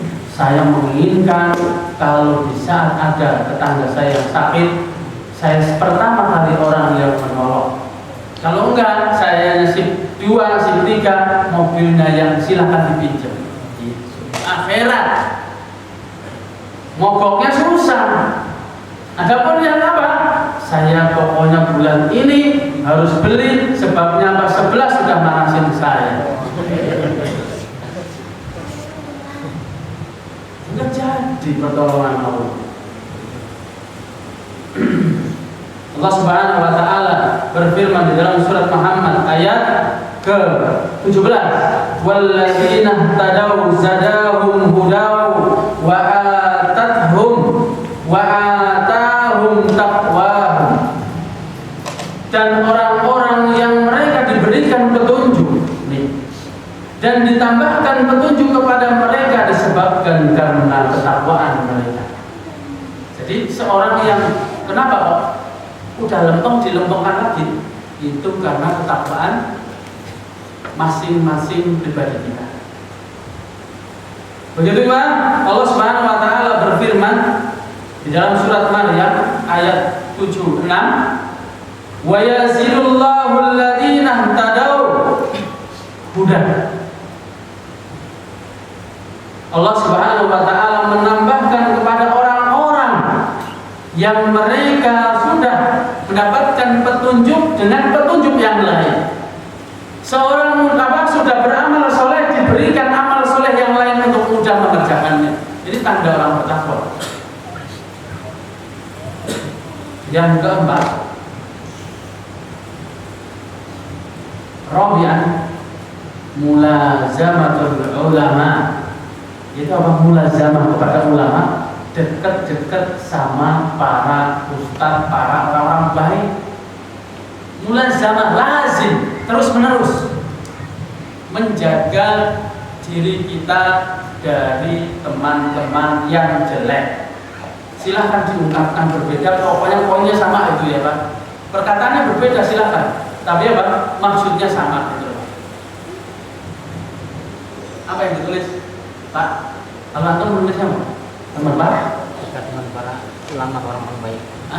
Dekat dengan para ulama orang baik.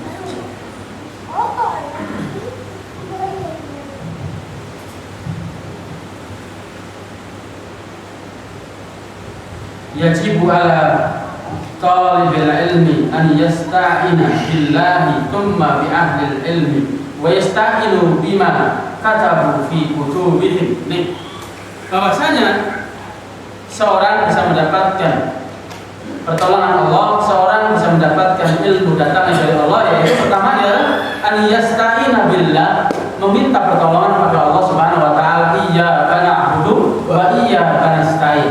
Ya Allah, saya mau menuntut ilmu tentang sebab-sebab mendapatkan pertolongan dari Allah. Mudahkanlah diri saya untuk mendapatkan ilmu ini. Pertama. Yang kedua, tsumma bi ahlil ilmi. Datangi ahlul ilminya, majlisnya. Terus apa? Wasta'inu bima katabu fi kutubihim. Kalau orang tersebut atau ulama tersebut punya kitabnya, kita mencari kitabnya, mempelajarinya.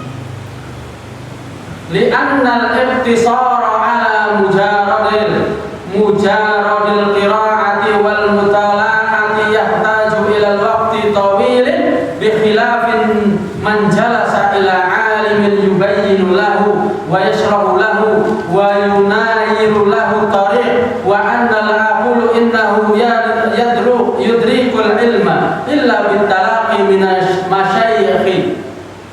Karena seorang itu, ini lah kadang mukul kita.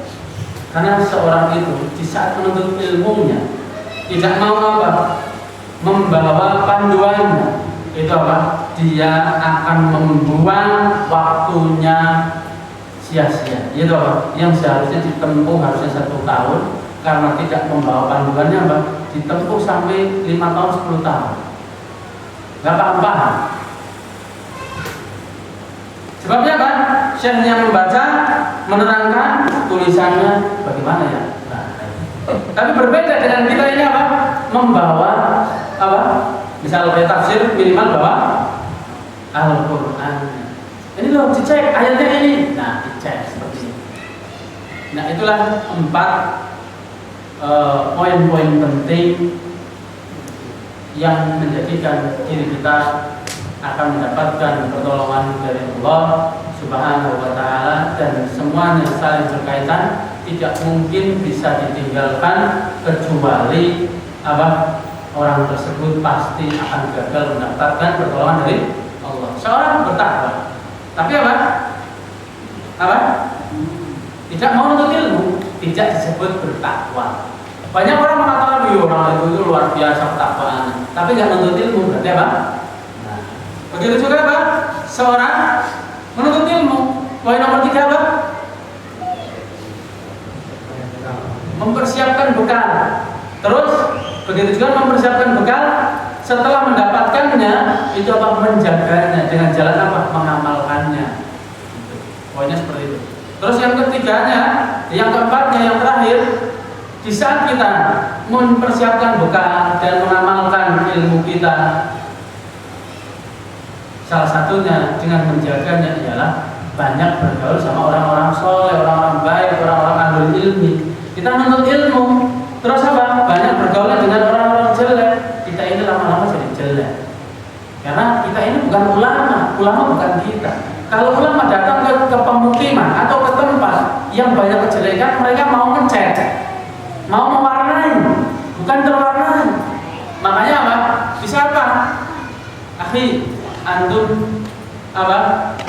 Tidaklah seperti orang yang disebutkan bahwasanya ketakwaannya luar biasa. Salah satu contoh ialah ada orang yang membunuh 99 orang terus genap jadi 100 orang.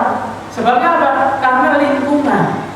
Tidak boleh ada orang kepedean apa? Tenang, saya itu kuat, saya masuk ke situ, nanti saya mewarnai. Tunggu saja, tunggu, nanti jadi. Jadi apa? Jadi rusak. Lah kok kita seorang ulama, tadinya itu ulama Ahlussunnah wal Jamaah, disampaikan, dinasihatkan oleh teman-temannya, dia kepincut sama sepupunya. Sepupunya berarti apa? Halal untuk dinikahi. Sepupunya itu cantik. Orang itu disebutkan bahwasanya orang yang fakir luar biasa. Teman-temannya sesama ulama bilang jangan nikahi itu. Dia mengucapkan nanti saya akan dakwahi dia sampai jadi Ahlussunnah wal Jamaah. Iya awal-awal, jadi takfiri. Ulama apalagi kita. Kalau ulama ahli ilmi, tapi kalau pakai hamzah ulama sampah. Nah, kita mau jadi ain atau hamzah? Kalau ulama, ahlul ilmi, orang yang punya ilmu, tapi kalau pakai hamzah, ulama itu sampah. Makanya al-mukarram kali. Al-mukarramnya udah datang nih. Ulama udah datang, hati-hati, ain apa hamzah nih gitu. Karena kita nggak tahu, ulamanya datang. Terima kasih.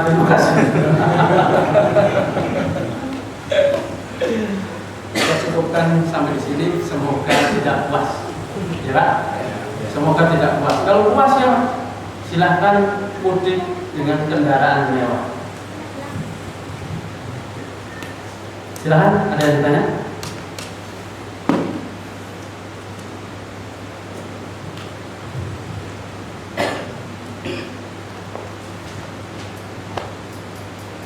Sangat jelas Pak, kajiannya aneh gitu ya. Aneh. Setiap ngaji ke aneh Pak.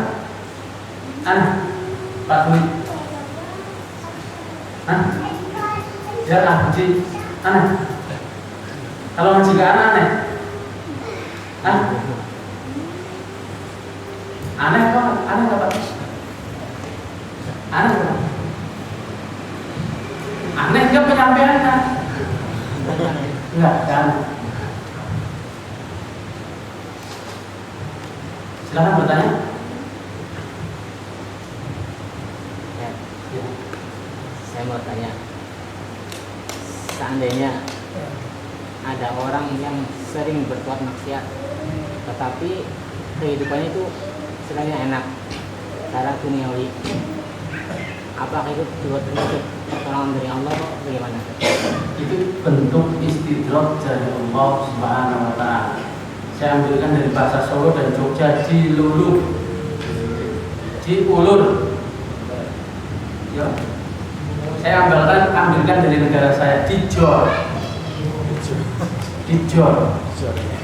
Dikasih yang banyak, habis itu balik disiksa gitu.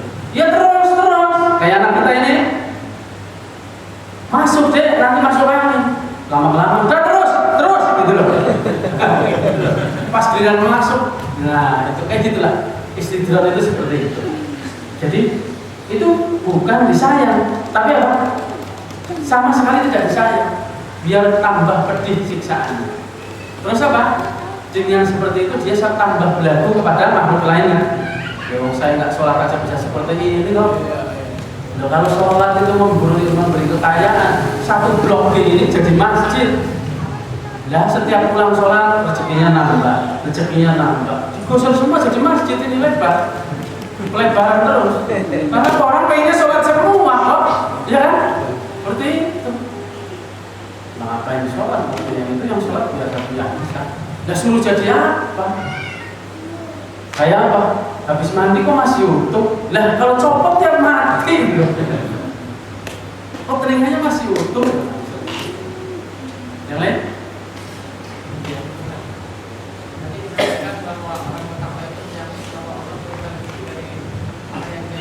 Iya.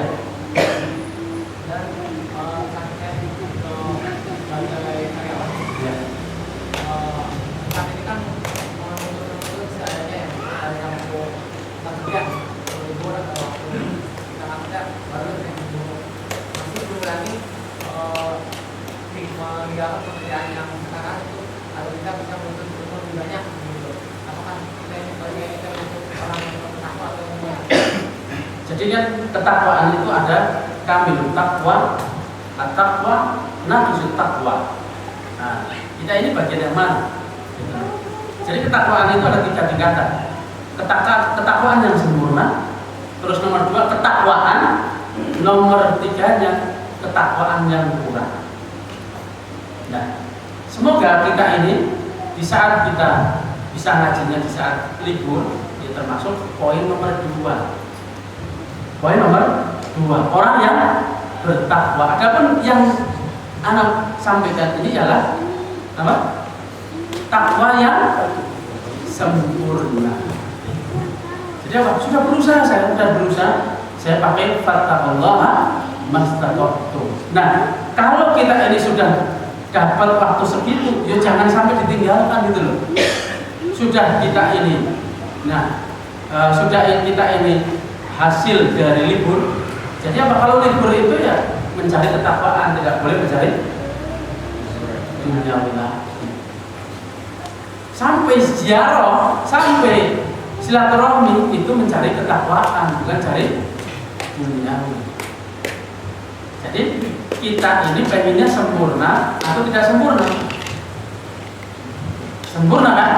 Nah, yang kita jelaskan ini kesempurnaan. Semoga kita ini bagian nomor 2 yang takwa gitu. Dan begitu juga iman ada apa? Ada yang iman yang sempurna, ada orang yang keimanan, ada yang apa? Kurang imannya, ada yang fasik. Maksud belum? Di saat kita sudah menyisihkan, ungkapan ini juga nggak boleh. Orang bertakwa itu nggak boleh. Saya sudah menyisihkan waktu untuk menuntut ilmu. Ini yang benar ialah saya sudah menyisihkan waktu untuk bekerja. Itu yang benar. Kenapa kok kerja? Karena menunggu waktu sholat daripada nganggur, mending saya kerja. Itu yang benar, Pak. Yang benar itu. Makanya tidak ada ungkapan apa? Lah kok adan gitu. Itu sebabnya apa? Kerja pokok, sholat. Yang benar itu kenapa kok ada syariat mencari nafkah? Sebabnya apa? Sholatnya itu wajib, daripada kamu itu sholat terus ya capek cara kerja.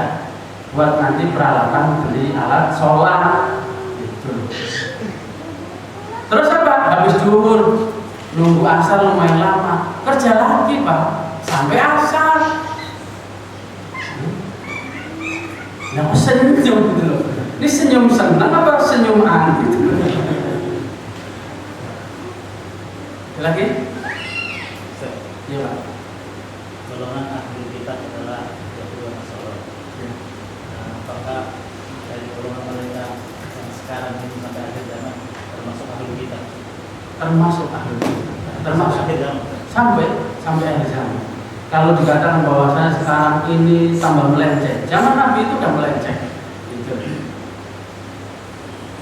Sampai akhir zaman mereka disebut ahli kita. Makanya sembelihan mereka itu halal untuk kita. Jadi apa? Kita punya tetangga Nasrani, Yahudi, ngasih apa? Buah, ngasih apa? Pokoknya makanan bentuknya halal bagi kita. Tapi tidak halal di saat hari kebesaran mereka, tidak halal. Atau urufnya misal berapa hari mereka? Menjelang dan sesudah itu haram. Karena apa? Makanannya dikhususkan untuk acara itu, belanjanya untuk dikhususkan hari itu, haram. Tapi hari-hari yang lain halal. Tapi saat kita punya tetangga Hindu, Buddha, Konghucu, Syiah, haram semuanya. Semua pemberiannya haram. Tapi kalau ahli kita, ayamnya, dagingnya halal. Walaupun mereka tidak mengucapkan basmalah. Apa sebabnya? Mereka kitabnya itu dari langit. Konghucu, Katoloco, semuanya dari buatan orang. Jadi baru tahu? Ilmu baru? Salah, ilmu lama baru tahu. Ilmu lama itu cuman baru tahu. Lempeng-lempengin terus Pak. Udah ada penjelasan itu. Jadi kalau ada lagi 2 lagi, kalau sudah ya cukup. Kalau ada lagi 2 lagi. Berarti 1 lagi siapa lagi? Satunya Pak, tanggung jawab. Antum ya Pak? Iya. Mana lebih utama menjalankan perintah Allah atau menjauhi larangan Allah? Ya jelas menjalankan perintah Allah. Sesuatu yang tidak ada harus diadakan. Ada pelarangan, meninggalkan sesuatu yang sudah ada. Tinggalin aja Pak. Pak, motornya mogok, saya tinggal di bengkel. Enak kan? Enak kan Pak? Ya enak, cuma ditinggalin aja Pak. Nih, antara beresin nanti mic dan yang lain dengan ditinggalkan enak kan? Nah, udah enak. Jadi apa? Maksiat itu aslinya mudah ditinggalkan. Kenapa kok susah ditinggalkan? Kita ini masih seneng maksiat. Gitu.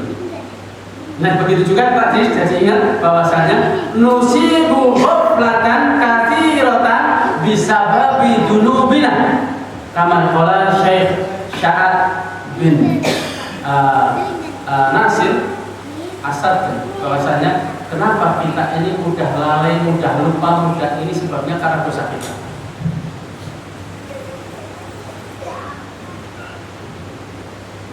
Begitu juga di sana Pak, ada permasalahan satu nggak selesai-selesai, itu juga karena dosa kita dan karena kebodohan kita yang jelas. Dosa itu awalnya adalah karena kebodohan. Kalau orang itu berilmu nggak mungkin banyak masalah. Misalnya banyak masalah seperti sahabat Khalid bin Walid dengan Umar bin Khattab. Khalid bin Walid itu sampai ditonjok. Tapi kita tidak boleh condong ke salah satu sahabat, tidak boleh. Semua mereka illahuma udul, keduanya adil. Tapi kenapa saya sampaikan seperti ini? Kita ini kalau ikhtilaf itu belum sampai berantem. Tapi apa? Akurnya susah. Sebabnya apa? Satunya pakai ilmu, satunya pakai opol. Pakai otot, makanya bakalan ketemu. Adapun Umar bin Khattab sama Khalid bin Walid pakai ilmu.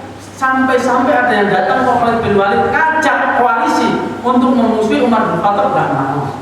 Padahal ditonjok. Amma Umar akhi fiddin.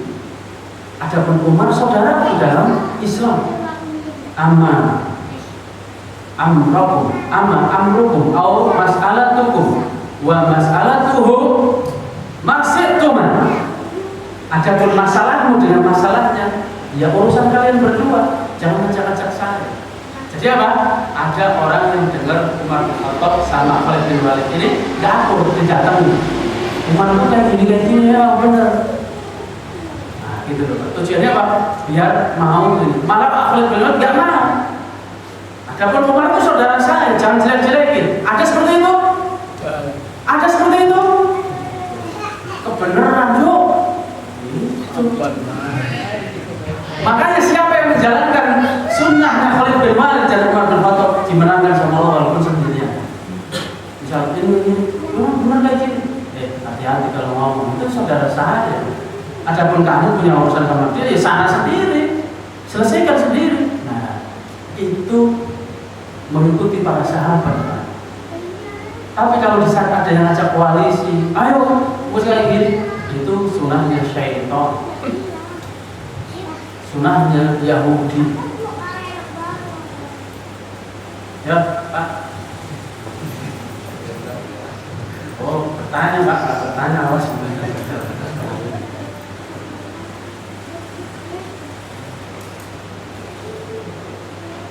Ya Pak, yang belakang ganjilin biar ganjil, ya Pak.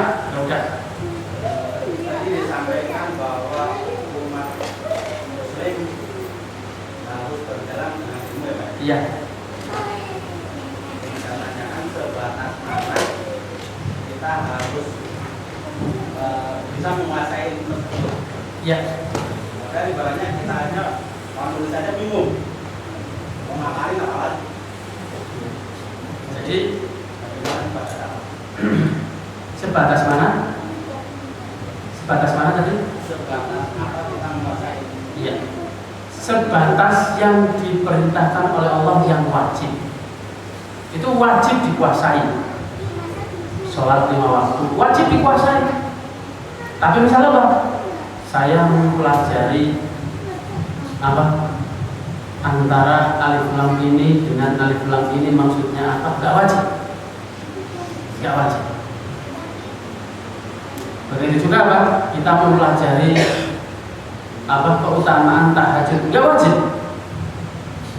Tapi dari wudhu sampai kita sholat itu wajib. Nah, seperti itu.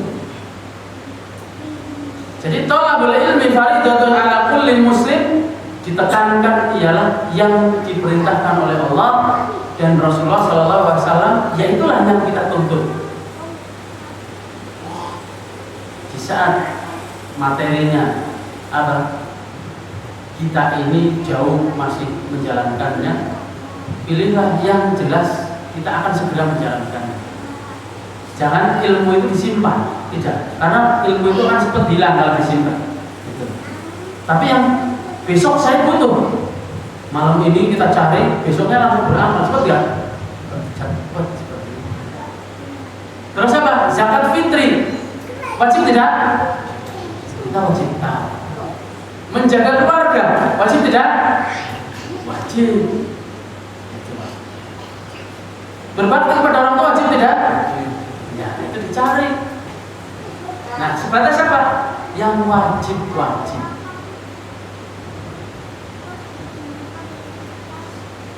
Makanya jamaah yang dimuliakan oleh Allah Subhanahu wa taala, mungkin sebagian orang atau seumumnya orang di saat melihat kitab ulama yang berbahasa Arab itu pengen.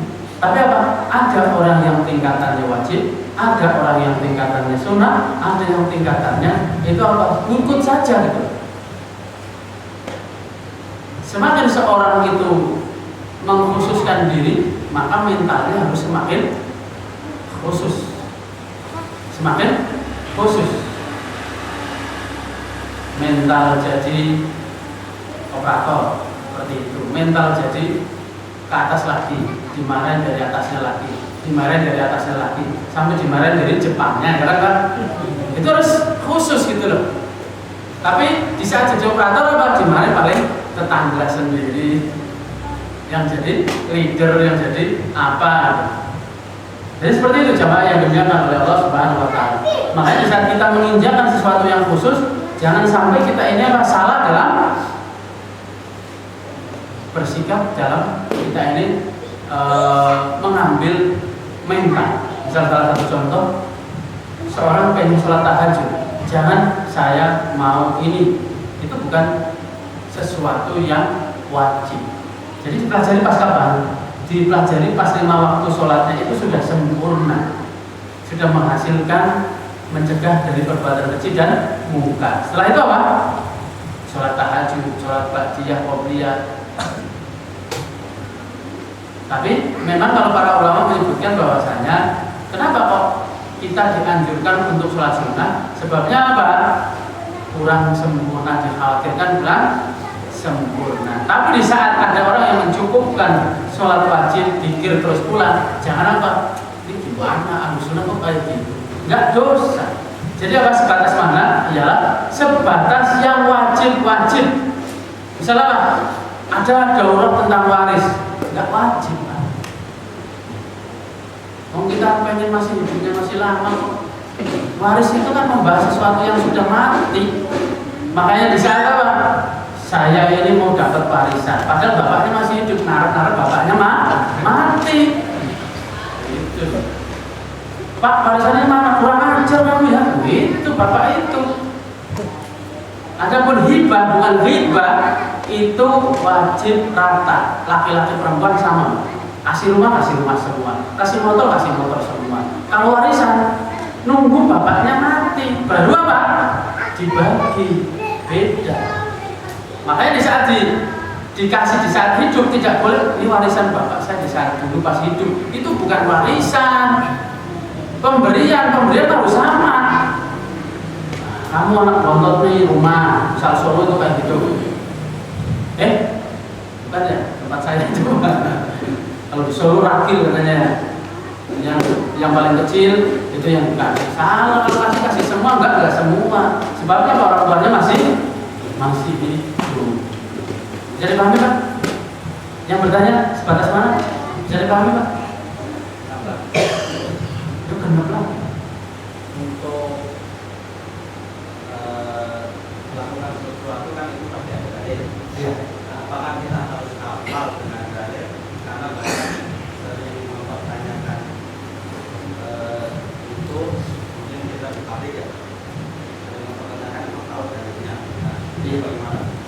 Jadi ada orang yang tingkatannya harus paham, menghafal dalil, harus menunjukkan rujukannya. Siapa ini? Para ulama, para duat, para kiai yang baik tentunya ya kan. Terus ada tingkatan penuntut ilmu. Penuntut ilmu terbagi, mohon maaf, karena jelaskan dulu. Baru setengah 8 ya.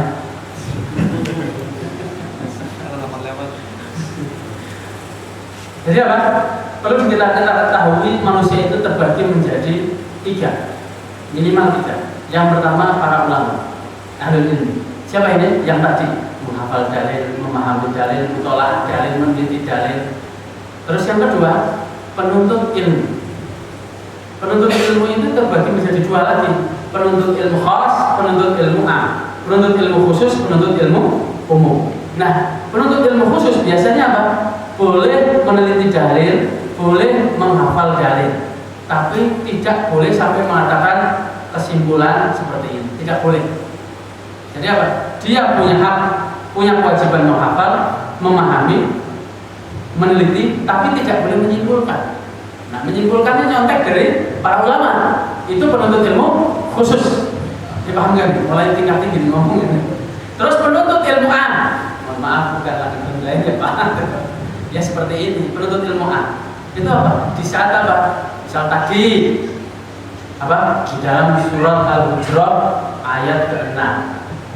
Nggak boleh langsung percaya, harus tabayun dalilnya mana. Ayat Al-Hujurat ayat 6 artinya ini juga, itu dalil Pak. Itu juga dalil. Bisa dipahami? Bisa dipahami Pak yang bertanya? Kan nggak menyebutkan ayatnya kan? Nggak menyebutkan ayatnya, cuma tahu apa? Ayatnya apa? Al-Hujurat ayat 6. Itu saja. Atau apa? Menyebutkan jika datang ada orang fasik kepada kalian, maka bertabayunlah. Terus bisa ditanya, sebelah mana itu ayatnya? Saya ilmunya sampai sini. Tetap berdalil Pak. Yang nggak berdalil itu apa? Saya pernah dengar, nggak boleh itu bukan dalil. Rumon. Tahu rumon Pak? Nah ya itu bukan dalil. Saya pernah dengar, nggak boleh. Itu bukan dalil. Dalil itu apa? Itu menyebutkan ayat. Kalau nggak ayat apa? Turun buka, turun tutupnya. Atau apa? Artinya. Itu dalil Pak. Adapun orang-orang semakin tinggi harus semakin ilmiah. Di kitab mana, di halaman berapa, babnya apa loh. Di saat kita pengen seperti itu mentalnya harus khusus. Pernah masuk ke McDonald? Pernah Pak? Pernah Pak? Alhamdulillah belum. Ngapain bisa? Nggak ada kajian juga. Padahal ke situ itu cuma mentalnya khusus, Pak umum. Suatu waktu harusnya kita curiga, makanan itu halal apa haram? Walaupun izinnya halal. Bisa dipahami Pak? Nah, cukup? Tidak ada cukupnya insya Allah. Ya, ada cukupnya.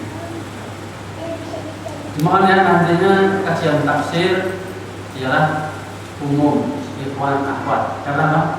Ini baik untuk keluarga kita. Pembahasan paling penting ialah membahas iyyaka na'budu wa iyyaka nasta'in. Biar apa? Suaminya tahu, istrinya juga tahu. Jadi majelisnya dibuka umum, ya. Diajak istrinya.